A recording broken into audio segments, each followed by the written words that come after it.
We've got this product list here, and if you notice in column A, they've got the item code, column B is the price, and then we have column C, a place where others can come and put in the color of that particular item.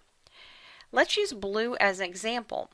What's going to happen if multiple people use the same file is one person may type blue with a capital B, another person may use a lowercase b, someone may come along and misspell it, someone may not type anything in there at all, and you just end up with all kinds of just junk in that particular column, and it makes it almost impossible to either sort or filter your list when it's all messed up like that.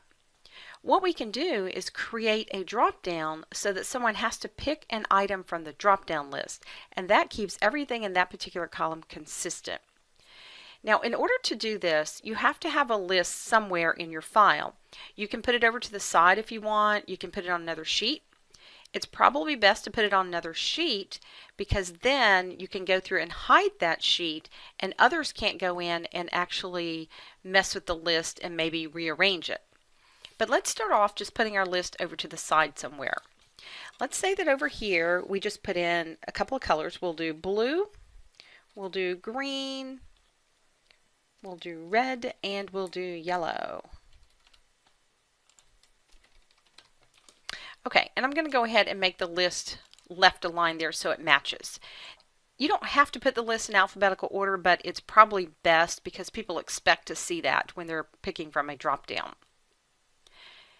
I'm going to go ahead and start over in column C, and I'm going to go ahead and select from C5 through C14. Where we want to go is under the Data tab, you're going to see a group called Data Tools. Right above it here it says Data Validation. You want to choose the very first one, Data Validation. Under the first tab which says Settings, here's where you can tell Excel what types of things you'd like to allow in these cells. Notice your choices. You might have numbers and you might say just whole numbers, decimals. You might have a list, which is what we're going to do. Notice I might have dates in here. I might have text. Maybe you have a particular text length. You only want it to be 20 characters. There's tons of different options you can pick. Ours is going to be a list that people pick from. Now you'll notice if I choose list, I don't have to pick anything here. It's grayed out. But I do have to tell it the source. Where is the list? I'm going to go back here and select it like this. And you see that that range is now an absolute value. I'm just going to click OK. And now you'll notice there's a little drop down next to each cell when you click there. So if I click there and drop the list down, there's my list, and I can choose whichever colors I'd like to pick for that list. And you can see now that this is keeping everything very consistent. I'll be able to sort very easily, so let me just randomly pick a few more things from this list here. We'll do red here, we'll do maybe blue here, and one more, we'll do another blue. Now let's look over at the column that says color number. Let's say that when someone types a number here, it has to be between 100 and 200. What we'd like to happen is we want the user to see a message before they start typing that tells them that it has to be between 100 and 200. And we'll also talk about how to set up an error message so if they happen to type a number outside of that range, it prompts them. I'm clicked over the color number column. That's column D. I'll go ahead and select all the way from D5 through D14. I'm going back to Data Validation. I'll choose the first one again. This time we're going to say we want a whole number. Now you'll see that it pops up and says between, but notice my choices. It might be that I want to pick a whole number that's greater than a certain number that I tell it, less than a certain number. We're going to say the minimum number is 100 and the maximum number is 200, and then click OK. Now what you'll notice is that if I come over here and type in, let's say I type 150, well that's obviously within our range, but what if I type 250? Since that is outside the range that I told it, it gives me an error message that says the data value doesn't match the restrictions defined for this cell. And the individual can go and retry. Now, we didn't tell them that ahead of time. They didn't know that. So let me show you how to set up these little messages so that the user knows exactly what you're wanting from them. If you go back to data validation, then what you're going to see is there is an input message.